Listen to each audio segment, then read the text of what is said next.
Hello everyone and welcome back to another episode of Vishvas news explainer series. आज चर्चा करेंगे महाराष्ट्र के चुनावों को लेकर।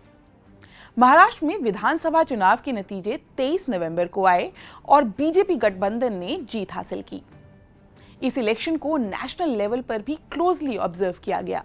ऐसे में इस पूरी चुनाव प्रक्रिया के दौरान मिस इन्फॉर्मेशन का फ्लो भी काफी रहा। फर्जी अखबार की क्लिपिंग से लेकर डीप फेक ऑडियो तक मतदाताओं को प्रभावित करने के बहुत से प्रयास किए गए। यहां तक कि चुनाव के बाद ईवीएम सिस्टम की इंटेग्रिटी को डिस्क्रेडिट करने की भी कोशिश की गई। विश्वास न्यूज़ ने ऐसी ही बहुत सी फर्जी खबरों की जांच की और आज के इस वीडियो में मैं और अभिषेक एनालाइज करेंगे इन्हीं चुनावों से जुड़ी मिस इन्फॉर्मेशन को। अभिषेक, इस दौरान किस किस तरह की मिस इन्फॉर्मेशन आई, क्या क्या ट्रेंड्स देखे गए, स्पेशली महाराष्ट्र चुनाव को लेकर? बिल्कुल सही पल्लवी। अभी जब हम इस बात पर चर्चा कर रहे हैं और महाराष्ट्र और झारखंड विधानसभा चुनाव के नतीजे 23 नवंबर को आए, उसके साथ ही कुछ लोकसभा की सीटें और कुछ विधानसभा की सीटों पर भी उपचुनाव हुए। लेकिन आज की चर्चा में चूँकि हम महाराष्ट्र के बारे में बात कर रहे हैं, तो हम अगर अपनी बात को शुरू करने के पहले एक अगर आंकड़ों में देखें कि महाराष्ट्र चुनाव के नतीजे क्या रहे। महाराष्ट्र चुनाव में महाराष्ट्र में कुल 288 विधानसभा की सीटें हैं और इस बार के चुनाव इस लिहाज से अप्रत्याशित रहे कि वहाँ का जो सत्ताधारी गठबंधन है, जिसे महायुति के नाम से बुलाते हैं, जिसमें बीजेपी सबसे बड़ी पार्टी है, 288 विधानसभा सीटों के आधार पर अगर आप देखें तो किसी भी एक दल को अपने दम पे सरकार बनाने के लिए 144 आधा हुआ 50% 145 सीटों की ज़रूरत पड़ती है और बीजेपी को अकेले 132 सीटें आई हैं। तो आप कह सकती हैं कि बिल्कुल बहुमत के करीब हैं। चूँकि उनका अलायंस ये चुनाव के पहले का था, प्रीपोल अलायंस जिसे बोलते हैं, जिसमें शिवसेना शिंदे गुट और राष्ट्रवादी कांग्रेस पार्टी अजित पवार गुट, अगर इन दोनों के आंकड़े को मिला दे तो आप पाएंगे कि वो 2/3 से अधिक बहुमत के साथ महायुति अपनी सरकार बनाने जा रहे हैं। अभी जब हम ये चर्चा कर रहे हैं तो झारखंड के अगले सीएम अपनी शपथ ले रहे होंगे और महाराष्ट्र के अगले सीएम के नाम की घोषणा जल्दी होने की उम्मीद है, चूँकि एकनाथ शिंदे ने अपना इस्तीफ़ा दे दिया है। हम अटकलों पे नहीं जाते हैं। चूँकि आपने कहा कि ये चुनाव अन्य चुनावों की तरह ही एक चुनाव तो ज़मीन पे लड़ा जाता है, जिसके बारे में अखबार और तमाम जो हमारी विमर्श का जो मुद्दा होता है वो ये है कि ज़मीन पे दल कैसे अपनी स्ट्रेटजी को लेकर के लोगों के बीच में जाते हैं, किस तरीके से वो मतदाताओं को कन्विंस करने की कोशिश करते हैं, उनका एजेंडा, उनका प्रोग्राम, जिसको मैनिफेस्टो के जरिए वो जाहिर करने की कोशिश करते हैं। लेकिन पिछले कुछ सालों में हमने देखा है कि उससे भी बड़े स्केल पे जो चुनाव है वो ऑनलाइन डिजिटल मीडिया या सोशल मीडिया पे लड़ा जाता है। और चूँकि डिजिटल मीडिया पे जब उसका स्केल इतना बड़ा है कि वहाँ पे न केवल वाजिब इन्फॉर्मेशन को शेयर किया जाता है बल्कि मिस इन्फॉर्मेशन के भी मामले शेयर किए जाते हैं। तो अगर हम ये देखें कि महाराष्ट्र चुनाव पिछले चुनावों के मुकाबले अगर हम कंपेयर करें तो हम पाएंगे कि इस चुनाव में भी कमोबेश मिस इन्फॉर्मेशन का जो ट्रेंड है वो वैसा ही रहा अमूमन, जो हम अभी तक देखते आए हैं, जिसमें अगर हम कहें कि प्राथमिकता के साथ सबसे ज़्यादा जो चीज़ें सर्कुलेट हुई, जिस मल्टीमीडिया के जिस फॉर्मेट के ज़रिए मिस इन्फॉर्मेशन को फैलाने की कोशिश की, उसमें टेक्स्ट थे, क्लिप्ड वीडियो थे, जिसमें किसी पर्टिकुलर बड़े नेता की स्पीच के एक छोटे से पार्ट को निकाल करके और आप उसे शेयर करते हैं, जिससे लगता है कि वो कुछ और कह रहे हैं जबकि हकीकत में उन्होंने कहा कुछ और होता है। पुराने इमेजेज होते हैं जिसका संदर्भ कुछ और होता है। चूँकि AI कॉर्नर हमारे समय के बीच की हकीकत है, तो उसके ज़रिए भी जनरेटेड इमेजेस का इस्तेमाल किया जाता है, ऑल्टर्ड इमेजेस का भी इस्तेमाल किया जाता है, जो सही इमेजेस में कुछ एडिटिंग करके कुछ ऐसे एलिमेंट्स ऐड कर दिए जाते हैं जिससे मैसेज गलत जाता है और उसका जो सोल पर्पस होता है वो वोटर्स को उनके वोटिंग राइट्स को लेने में मिसलीड करना होता है। और इस चुनाव में अगर हम देखें text, video, images, audio tools, जो सबसे कि एक डीप फेक को लेकर के हमेशा एक चर्चा होती है कि डीप फेक किस तरीके से जो है चुनावी प्रक्रिया को प्रभावित कर सकता है। तो इस चुनाव में हमने उसका भी इस्तेमाल देखा। लेटेस्ट टेक्नोलॉजी है डीप फेक्स की, और अटकलें लगाई जाती थी पिछले कुछ समय से। पूरी जो फैक्ट चेकिंग कम्युनिटी है वो काम कर रही है। हमारे बहुत सारे ऐसे हमारे कोलैबोरेशंस भी हैं जो स्पेशली बिल्ड हुए हैं ताकि डीप फेक्स रिलेटेड या AI generated related miss information को काउंटर किया जा सके। आपने कहा तस्वीरों, वीडियोस, टेक्स्ट के साथ साथ इस बार AI generated content, specially audio content का काफ़ी इस्तेमाल किया गया। Any example you want to give to our audiences कि कौन सा ऐसे मिस इन्फॉर्मेशन थी जो AI रिलेटेड थी या डीप फेक्स डिबंक किए गए? सो इस चुनाव के मतदान के ठीक पहले, चूँकि महाराष्ट्र चुनाव जो है वो एक चरण में हुआ मतदान था, और वोटिंग के एक दिन पहले जो शरद पवार की बेटी हैं और सांसद भी हैं सुप्रिया सुले, उनका एक ऑडियो सामने आया जिसमें एलिजिडली उन्हें ये कहते हुए सुना गया, वो कुछ लोगों से बात कर रही थी। टोटल 4 ऑडियो क्लिप को शेयर किया गया था, जिसमें एक सुप्रिया सुले की किसी गौरव नाम के शख्स के साथ बातचीत थी, एक नाना पटोले, और एक अमिताभ गुप्ता और गौरव मेहता के बीच की बातचीत थी। सो ओवरऑल अगर उस पूरे चारों क्लिप का जो सार है, जो समरी है, वो ये था कि उसके ज़रिए ये कहने की या ये बताने की कोशिश की गई कि महाराष्ट्र चुनाव के खर्च को मैनेज करने के लिए सुप्रिया सुले किसी ऐसे व्यक्ति से बात कर रही थी जो बिटकॉइन, जो पैसे बिटकॉइन में रखे गए थे। सुप्रिया सुले वो उसमें कहती हुई सुनी जा सकती हैं, उनकी आवाज़ में, बल्कि कहना उचित होगा कि वो कह रही हैं कि आप उस बिटकॉइन में रखे गए पैसे को जो है आप कैश में कन्वर्ट करें, और इसके बाद में चूँकि हमारी सरकार आने वाली है और इसको लेकर के अगर किसी कानूनी अड़चनें आती हैं तो हम देख लेंगे, और इसके साथ वो क्लिप ख़त्म हो जाता है। तो जिससे ये इसके बाद विपक्ष जो अन्य दल हैं उन्होंने निशाना साधते हुए प्रेस कॉन्फ्रेंस किया और कहा कि इस तरीके से जो है सुप्रिया सुले और जो विपक्षी गठबंधन है वो चुनाव को मैनेज करने की या प्रभावित करने की कोशिश कर रहा है। ये मतदान से ठीक एक दिन पहले सामने आया वीडियो था।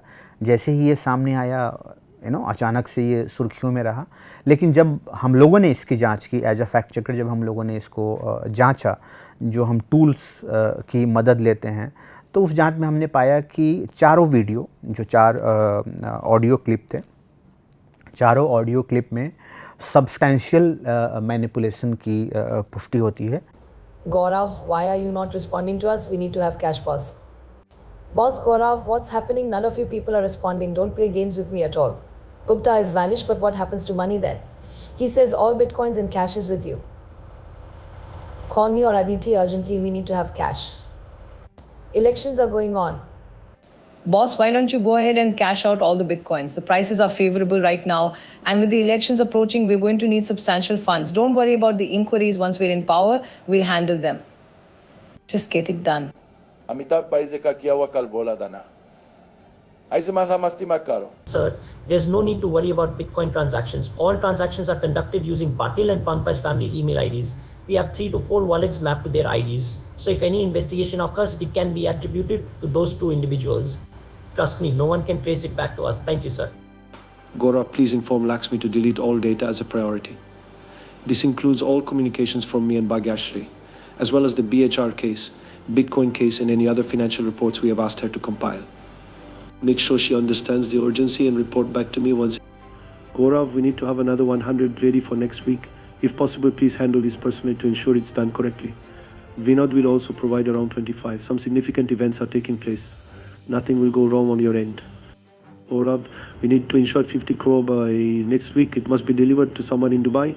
Please ask your friend to have the cash ready.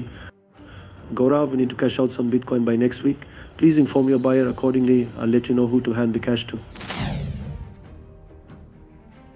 जो ये बताता था, इस बात का मतलब ये हुआ, अगर उसको हम इस टेक्निकल वर्ड को आसान शब्दों में डिकोड करें तो इसका ये मतलब होता है कि इस वीडियो को AI टूल्स की मदद से, उस वीडियो में जो ऑडियो है सुप्रिया सुले, नाना पटोले और अमिताभ गुप्ता और एक चौथे गौरव मेहता नाम के शख्स का, वो बेसिकली AI टूल्स की मदद से जनरेट किया गया ऑडियो था, जिसका मकसद जाहिर तौर पे जब इस तरह के सिंथेटिक मीडिया के ज़रिए जब आप किसी चीज़ को क्रिएट करते हैं तो उसका कोई बेस नहीं होता है, वो तथ्यों का उससे कोई लेना देना नहीं होता है, और उसका सोल पर्पस चुनाव के मतदान के ठीक एक दिन पहले वोटर्स को गुमराह करना होता है। Right. तो ये मुझे लगता है कि ये एक सबसे बड़ा मसला था डीप फेक को लेकर के, जो महाराष्ट्र चुनाव में हमें देखने को मिला। जी। अब चूँकि हम डीप फेक के बारे में बात कर रहे हैं पल्लवी, मेरा अगला सवाल, बल्कि मैं ये आपसे समझने की कोशिश करूँगा कि इस पूरे चुनाव में हमने देखा, जैसा कि अभी हम लोगों ने बात की कि चुनाव में कई सारे कुछ चुनाव ज़मीन पे लड़े जाते हैं, उसका एक प्लेटफॉर्म सोशल मीडिया होता है, और इस पूरी प्रक्रिया में जो सबसे इम्पॉर्टेंट टर्म निकल कर के सामने आता है वो है नैरेटिव। तो इस चुनाव में क्या आप हमें बताएंगी कि वो किस तरह के नैरेटिव थे जिसके ज़रिए ओवरऑल मिस इन्फॉर्मेशन को शेप देने की कोशिश की गई? एब्सोल्युटली राइट अभिषेक। तो एक नैरेटिव तो डेफिनेटली था। मैंने एक पूरा कंपाइलेशन किया हम समझने के लिए कि हमने इलेक्शंस के दौरान जो भी फैक्ट चेक्स किए वो किस तरह के क्लेम्स को लेकर थे। तो उस कंपाइलेशन में हमने लगभग 8-10 मिस इन्फॉर्मेशन के जो पीसेस थे उनको एनालाइज किया, और निकल के आया कि ज़्यादातर क्लेम्स जो थे वो कम्युनल नैरेटिव को ड्राइव करने की कोशिश की गई। 3 एग्जांपल्स अगर आपको दूं तो उद्धव ठाकरे को लेकर ही 2 मिस इन्फॉर्मेशन वायरल हुई। पहली एक अखबार की क्लिप थी जिसमें कहा गया कि उद्धव ठाकरे ने कुछ इस्लामिक नेताओं से मुलाकात की है और 1992 में जो राइट्स हुए थे उसको लेकर माफ़ी मांगी है। दूसरा उद्धव ठाकरे को लेकर ही एक और वीडियो, छोटा सा एडिटेड वीडियो था, वायरल हुआ, जिसमें औरंगज़ेब का जिक्र था और कहा गया कि औरंगज़ेब जिसकी बात कर रहे हैं वो मुग़ल एम्परर की बात कर रहे हैं। हालांकि दोनों ही केसेस में, पहले केस में एक एडिटेड क्लिप थी जो एक कुछ टूल्स के ज़रिए बनाई गई अखबार की क्लिप थी जिसका कोई बुनियाद नहीं थी। जो हमने जिस अखबार का नाम लिया गया उनके संपादक से बात करी तो ऐसा कुछ भी नहीं छपा था, ऐसी कोई मुलाकात नहीं हुई है, ऐसा कोई बयान जारी नहीं हुआ था। एक बड़ी फर्जी और एक बड़ी अटपटी सी एक खबर थी जिसको खबर बना के छाप दिया गया। औरंगज़ेब की बात करें तो एक्चुअल जो पोस्ट था, एक्चुअल जो बात थी, जो बयान था, वो एक मार्टियर्ड थे, एक सोल्जर थे जिनको लेकर था और उन्होंने कहा था कि वो मेरे भाई जैसे थे। उनका नाम औरंगज़ेब था। इसी कड़ी में एक फडणवीस का पुराना बयान था जो उन्होंने ओवैसी को लेकर दिया था, वो सामने आया। उसको कहा गया कि ये देखिए किस तरह से एक भड़काऊ बयान सामने आ रहा है। एक कानपुर में हुई पुरानी रैली थी जो आरएसएस ने ऑर्गेनाइज की थी, उसको महाराष्ट्र का बताकर सामने लाया गया। तो ज़्यादातर जो पोस्ट थी वो कम्युनल नैरेटिव को ड्राइव करने की कोशिश करती हुई थी। ओके, सो अगर हम ये कहें कि महाराष्ट्र चुनाव में मिस इन्फॉर्मेशन को फैलाने का एक जो प्राइमरी उसका एक बड़ा हिस्सा जिस पर्टिकुलर नैरेटिव से इन्फ्लुएंस था या प्रेरित हो रहा था, वो उसमें कम्युनल जो है which was on the top. Absolutely right.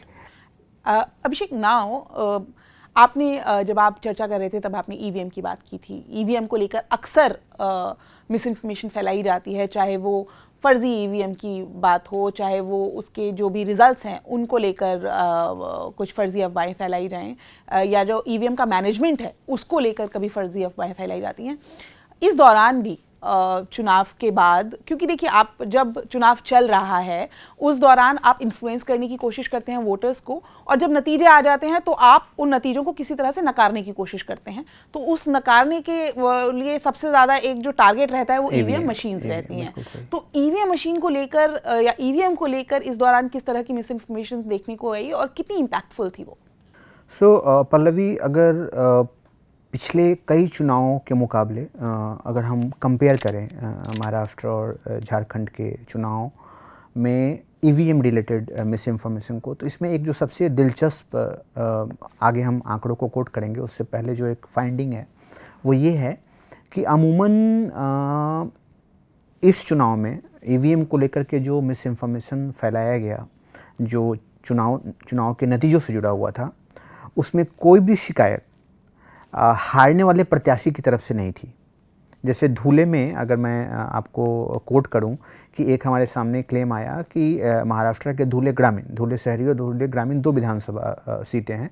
दावा ये किया गया कि धुले ग्रामीण विधानसभा सीट से जो कांग्रेस के उम्मीदवार थे उनको एक गांव है अवधान गांव उस विधानसभा क्षेत्र के तहत, और उस गांव में जितने भी पोलिंग सेंटर्स थे, संभवतः 4 पोलिंग सेंटर थे वहाँ पे, उनको 0 वोट मिला है।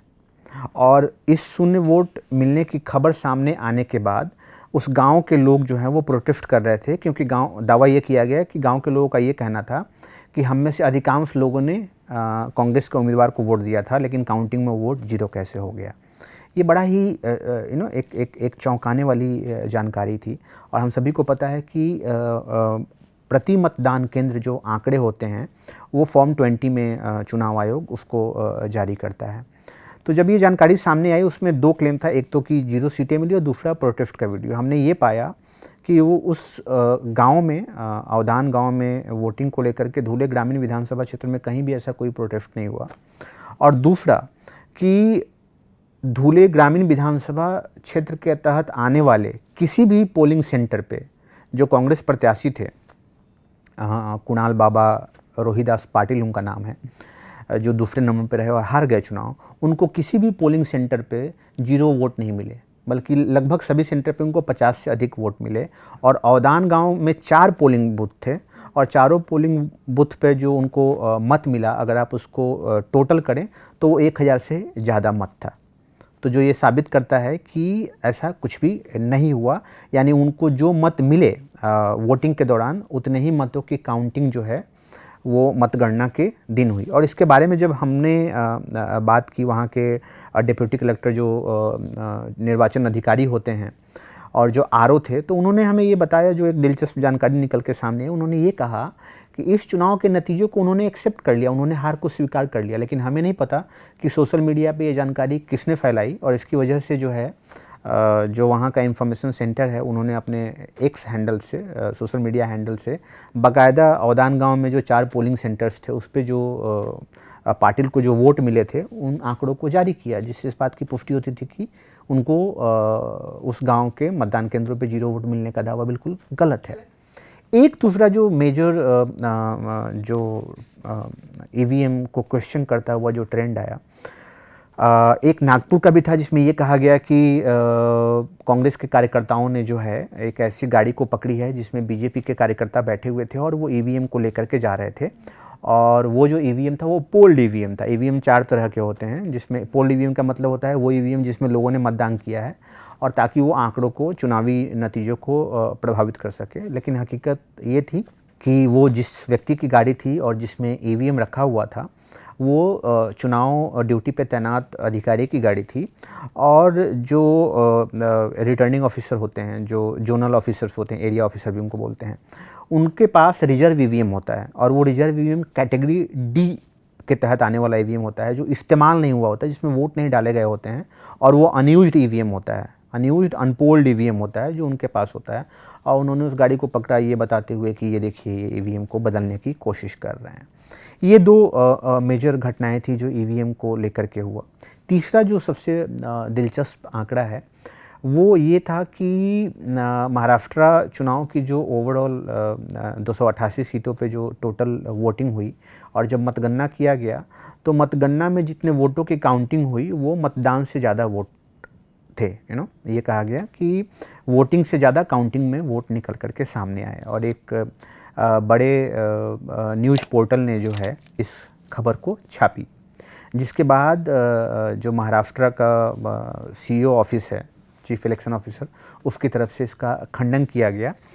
और उस खंडन में उन्होंने आंकड़े को जारी किया, जो आंकड़ा ये बता रहा था कि दरअसल उसमें जो खामी थी उस दावे में वो ये था कि उन्होंने ईवीएम में जो डाले गए मत थे उसमें उन्होंने पोस्टल बैलेट के जरिए जो डाले गए मत थे उसको जोड़ा नहीं था। उन्होंने पोस्टल बैलेट के मत को माइनस करके केवल ईवीएम वाले वोट के आंकड़े को सामने रखा, जिससे ये इम्प्रेशन जाहिर हुआ कि दोनों के बीच में, वोटिंग और काउंटिंग के बीच के मतों का अंतर करीब 5 लाख से ज़्यादा मतों का है, जो सीधा सीधा फेक एक नैरेटिव को क्रिएट करने की कोशिश थी। अगर आप मैं बिल्कुल आंकड़े को कोट करूं तो कुल 288 सीटें हुई, और चुनाव आयोग का जो आंकड़ा है वो ये बताता है कि जो टोटल मतदान हुआ वो 66%। अगर बिल्कुल वही आंकड़ा कोट करें तो 66.05% की वोटिंग हुई। इसमें महाराष्ट्र में कुल जो पंजीकृत मतदाता हैं उनकी संख्या 9,70,25,119 है। और जिन्होंने वोट किया, जो अभी हमने जो 66% का जिक्र किया, उसके मुताबिक वोट करने वाले मतदाताओं की जो संख्या है वो थी 6,40,88,195। अब इसमें ईवीएम मतों की जो संख्या है, यानी जो मत ईवीएम के द्वारा दिए गए, उसकी संख्या है 6,40,88,195।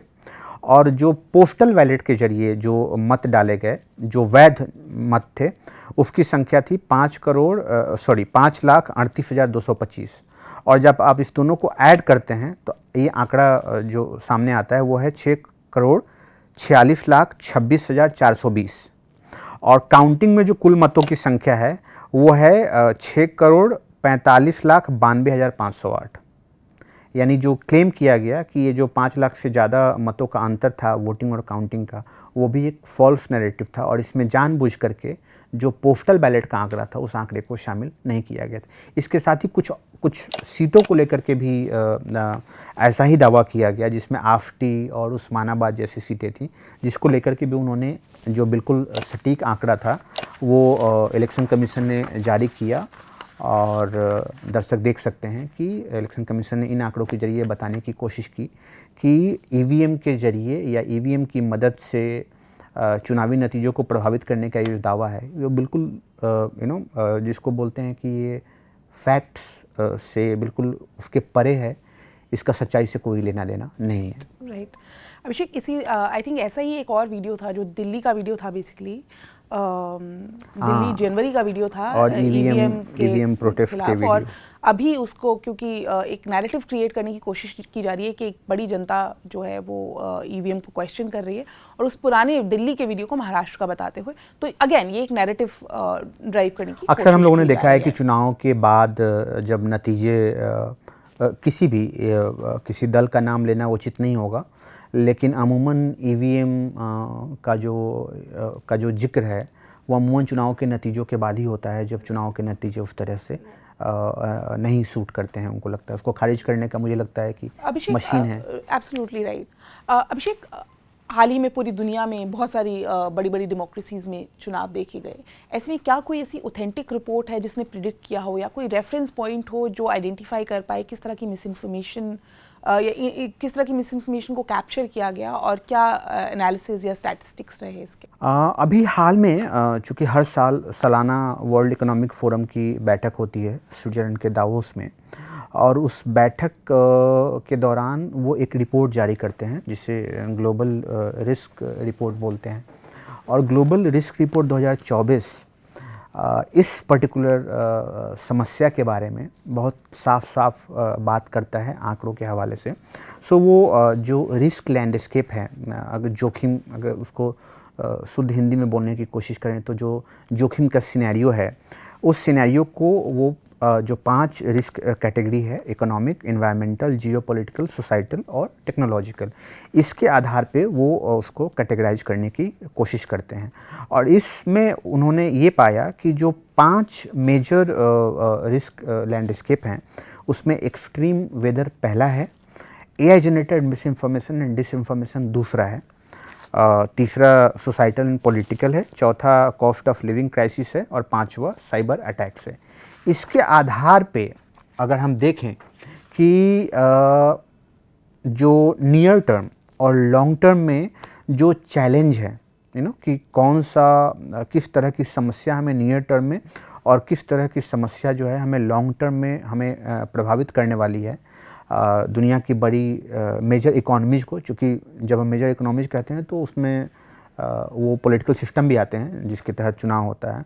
तो उसमें जो नियर टर्म में जो सबसे पहला जो रिस्क है वो मिस इन्फॉर्मेशन और डिसइन्फॉर्मेशन है। और जब आप उसको नियर टर्म की जो ड्यूरेशन है वो उन्होंने 2 साल रखा है, और लॉन्ग टर्म की जो कैटेगरी है उसको उन्होंने 10 साल के टाइम फ्रेम में रखा है। और इसमें आप पाएंगे कि नियर टर्म में जो पहला है मिस इन्फॉर्मेशन एंड डिसइन्फॉर्मेशन, वो लॉन्ग टर्म में भी मौजूद है, बस उसकी रैंकिंग जो है वो थोड़ी सी बदल गई है, और वो लॉन्ग टर्म में 5वें पायदान पे है। पहले पायदान पे जो लॉन्ग टर्म में है वो एक्सट्रीम वेदर इवेंट्स हैं, जो मौसम और जलवायु से संबंधित अनियमितताएं हैं। और जैसा कि अभी आपने कहा कि हम लोगों ने देखा कि दुनिया की मेजर अमेरिका में चुनाव हुआ, पाकिस्तान में, बांग्लादेश, भारत सबसे बड़ी है, एक वाइब्रेंट डेमोक्रेसी है। तो ये रिपोर्ट साफ साफ बताती है कि आने वाले समय में मेजर इकोनॉमी और मेजर डेमोक्रेसीज के लिए जो AI जनरेटेड मिस इन्फॉर्मेशन या डिस इन्फॉर्मेशन है वो बहुत बड़ा चैलेंज है, न केवल शॉर्ट टर्म में बल्कि लॉन्गर टर्म में भी, जो हमारे डिसीजन लेने के एज अ वोटर, यहाँ हम बात कर रहे हैं एज अ वोटर, उसके डिसीजन लेने की क्षमता को उसको प्रभावित करने की क्षमता रखता है। तो ये थी आज की चर्चा। अगली चर्चा में मिलेंगे बहुत जल्द। तब तक के लिए आप फॉलो कीजिए विश्वास न्यूज़ को।